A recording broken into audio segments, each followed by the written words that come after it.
to believe it. Yeah, our president's a Muslim African. Sure he is. Sure he is, Jeb. And let me throw my Danny Ferry in. And he's got a little white in it. he's from Kenya, but he's got a little white in it. He got a little African in him. He got them knockoffs in the back room.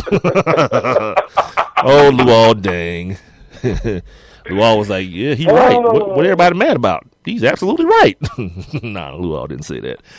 Back to this whole thing with Syracuse. We done got to the 30-minute mark on this, and we still ain't finished this thing. Because we got other stuff to get to. I know you want to get to this boxing thing, so we got to get through this real quick. Now, the other thing that happened is a vacation of victories in which ineligible student athletes participated in. A 9-game suspension for conference game. The vacating of victories was 109. They took 109 of Jim Boeheim's victories, where he had like 700 and something total, but it's about 109 short right now. So he had 600 plus right now. He's going to serve a 9-game suspension from conference games next year, and 2 years of recruiting restrictions in the men's basketball team, which I already alluded to, where they're only going to have 10 of the allotted 13.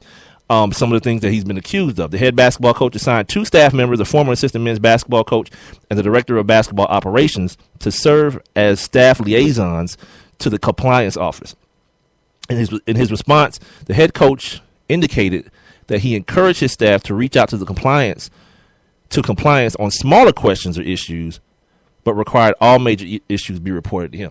These are the things that they're saying that he's getting punished for so severely, because apparently he's supposed to know everything that goes on with his team, his staff, everything. And because he doesn't know everything, he's being punished. Much like, Jim Tressel was a little bit different. I say a little bit different, because there was some lying involved in that, where he told him he didn't know about things. But I don't necessarily think that that's the worst thing that a man could do. And then they caused for him to retire. That was the other thing about that whole Ohio State thing, when he told them kids to promise him that they'd come back next year and serve their suspension, and then he bounced. Terrell Pryor was like, you know what? Supplemental draft, here I come. And that kid there. He's one of my favorite things in the preseason. Like, any team that he's on, like, people don't understand how much of a monster that kid is. He's Cam Newton size and 0.2 of a second faster than him. Like, when you see that dude turn the corner on people and put it in that other gear and just start running away from dudes that are 185 pounds, they can't catch him. Every preseason. But I said it from like day one. That boy better learn how to catch that jump ball in the end zone. When he got to see, you know what that fool said? He said, no, I'm not switching positions. I can't catch. Yeah, you're the best athlete on the field. I guarantee that. Like, you very rarely hear me say I guarantee anything as far as like talking about sports and stuff, because I can't stand when people do it. The dude whose show I used to produce, not golf, Mark Zeno, you said it about everything. Like, he guaranteed me that Johnny Manziel was going to be the starter first round. And I was like, my man, do you not understand what CBA we're in right now? Johnny Manziel ain't getting no $50 million up front. He got drafted 22nd. Right. You ain't got to start him for nobody. I said, because what you do is you risk losing your locker room. Like, the reason Russell Wilson started, because everyone saw he was better than anybody they had. He's better than T-Jax. He was better than Matt Flynn. And if you don't start him, the same thing happens. You lose the veterans in your locker room. Like, why is this kid? Because he got drafted in the 3rd round, he can't start? Pete Carroll is smarter than that. So the same thing with Johnny Manziel. If he doesn't beat Brian Hoyer out, he can't start him. Because it's dudes that depend on the person who plays quarterback to feed their families. So if you start some bum over a dude that can play, yeah, you got problems. As a brand new head coach, you got problems, cuz. Anyway, just had to illuminate other idiots that I work for. Yeah. I read something on him today on NBC Sports. Yeah. Where he said, he wants to go from being Russell Wilson's backup to Teddy Bridgewater's backup. Let me translate that for you. Let me translate. I'm just trying to get a check. Like, I ain't trying to play no football for real. I'm just trying to get a check. He needs to stay in Seattle. This dude has been the back-to-back Super Bowls. Yeah, sometimes, Rob, it ain't your choice. My God. Sometimes it's the NFL, baby. It ain't your choice. The only person that's more fortunate than him would have to be Ricardo Lockett, who's been in the 4 straight Super Bowls. Nah, it's 3. He went to the last one with San Francisco. Yeah. And he went to the 49ers. That's or the right. last 2 with 49ers and went to, or 2 with the Seattle Seahawks and 1 with the 49ers. But anyway, like if Tavares had his choice, he probably would stay in Seattle. Like someone who's in Seattle under contract doesn't say I'd like to go back up in Minnesota. No one says that. I mean, this would be like the second or third time that he's been back there. Yeah, because remember he was the starter. No one wants to do that. Favre. Then he went to Seattle. Then he went to Minnesota. Then he went to Buffalo. Then they sent him back to Seattle. Yeah, I'm good. So yeah. No one's saying that who has a contract. Tavares just wants some work. He's like, where can I go? You think they like 2 black quarterbacks in Minnesota? You think things have progressed a little bit in the great North or Midwest? Yeah, let's try it out. 2 black guys. Like my dad, he find that out. That's going to be his favorite team forever. They got 2 black quarterbacks. Yeah, he still think that's a big deal in 2015. like my dad don't know nothing about no sport, really. He knows a little bit now because I played and all that kind of stuff, but he knows very little about like the intricacies of sports. And I had to try to explain, like he still got, like he damn near hates Joe Montana. He was like the other day, he was like, you know what just get on my nerves is the fact that, you know, they give these quarterbacks all this credit and stuff. And he was like when Joe Montana played, Jerry Rice did everything. I was like, okay, Dad, let's back up a little bit. Roger Craig. I was like, first of all, let me explain something to you. There's a lot of people who are a lot smarter than you about football that consider Jerry Rice to be not only the best wide receiver, but the best football player to ever play the game. Ever. No one says that about Joe Montana. Nobody. And I said, okay, let me explain something to you about the quarterback position. It'll be like you having a job, and you not only had to know your job, but you had to know the job of everyone else that worked where you worked at. You had to know exactly what they were doing every time on every play. And every play would be something different. So it's not even like they do the same thing every play. I said that's why the quarterback gets so much credit, because there's so much put on him. You know, yeah, but still. But you know who never got too much credit? Doug Williams. Like, right. You ask my dad. That's his boy. Like, wait a minute, he ain't in the Hall of Fame? No, of course not. Like, that dude let me stay up and watch that Super Bowl, dude. Yeah. He let me stay up and watch that whole game. Oh, school tomorrow, whatever. Yeah, Doug Williams is playing quarterback. What you mean he going to sleep? Yeah, damn that. We gonna watch this black quarterback. And he won. Right. Set records and all kind of foolishness. Got the MVP. Yeah, best quarterback ever. Screwed up the Disney commercials, all of that. Only second to Gilbert Renfro. Second best quarterback in NFL history, if you ask my dad. Who never played a regular season game. Never. He was just what you said about Terrell Bryant. Oh, God. He was the preseason dude. The Falcons would bring him in every preseason. Yeah, he just started throwing bombs. Yeah, second best quarterback ever. Yeah, it's my dad. Dad, how many games he played? I don't know. Good as hell. Shit. Anyway, this is the Sports Kings podcast. We keep getting off track here, man. We got like 20 minutes to go. I'm going to wrap this up, man, so we can get to the rest of this other crap. It's Friday, man. It's all right. It's the Sports Kings podcast, as heard on Spreaker.com. Actually, right now, they're actually doing a halftime tribute to Dominique Wilkins at Phillips Arena, the game between the Cleveland Cavaliers and the Atlanta Hawks. You can get in contact with us via Twitter, Instagram, or Facebook at Sports Kings Live. You can email us at sportskingsatl.com. Now, this report goes on to say the account served as a source of payment. They opened up a bank account. The representative launched the Back on Track program, a representative that Jim Boeheim appointed.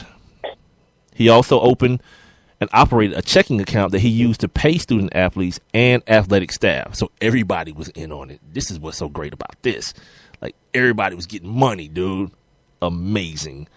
And to me, I don't have any problem with that at all.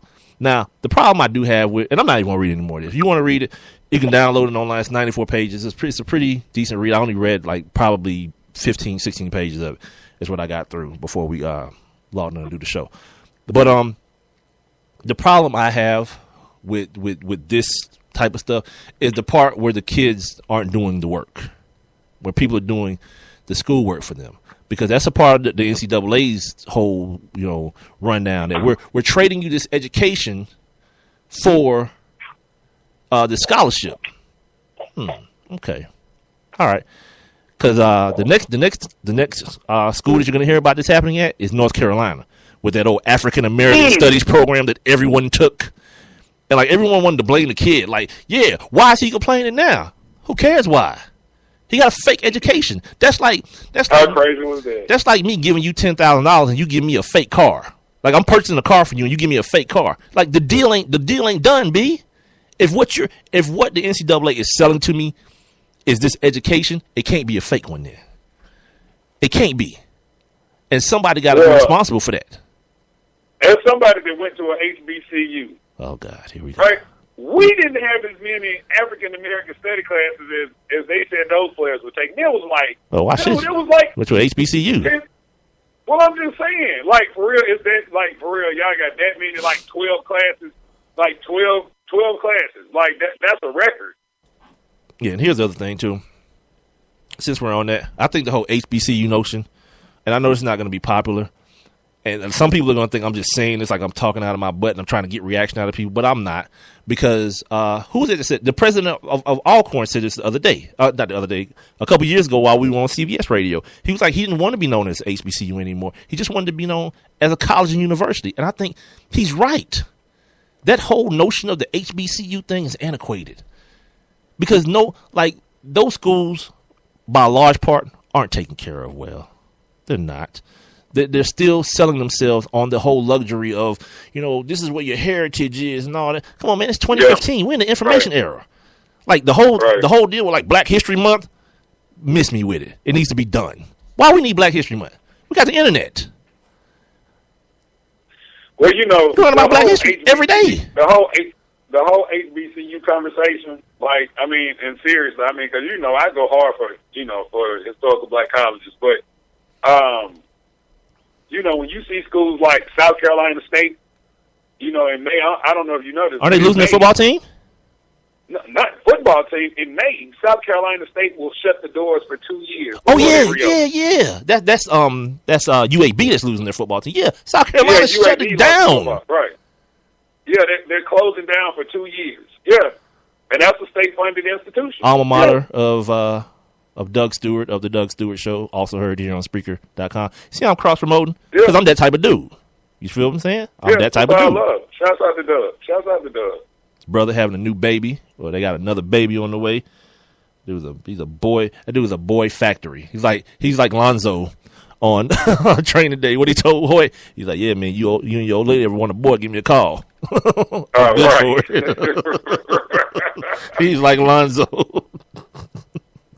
Yeah, worst Oscar winning ever. No, sorry, second worst. The Halle Berry one was more terrible than that. She got an Oscar make me feel good. for begging Billy Bob Thornton. Get the hell out of here. Backdoor me, Billy Bob. Backdoor me. You know what I am on that? Good. I'm so good on that. All right. I had some other stuff I wanted to jump into. I wanted to talk about Russell Westbrook right quick. But before we do that, I'm going to get you a T-shirt. No. This is going to be different. Well, since you said that, this is different. Because Russ went for 40 again last night. He didn't get the triple-double, but he went for 40 again last night. But what people aren't noticing right now, that his name isn't Russell James, so no one's noticing this. But the last two ball games, in the waning seconds of the game, Russ has peed down his leg. Yeah, he did it twice yesterday, where he missed the free throws on the game he broke his face on. Yeah, that happened because he missed the free throw intentionally because he got fouled on the three-pointer, had a chance to hit 3 free throws to seal the game, missed the first one, made the second one, and had to miss the second one on purpose. So in him trying to hustle and try to steal a rebound, got kneed in the face by his homeboy running back down the court. Now, yesterday, right, the Chicago Bulls, a three is what's going to beat you. A 2 is going to tie you. They inbound the ball to Pau Gasol.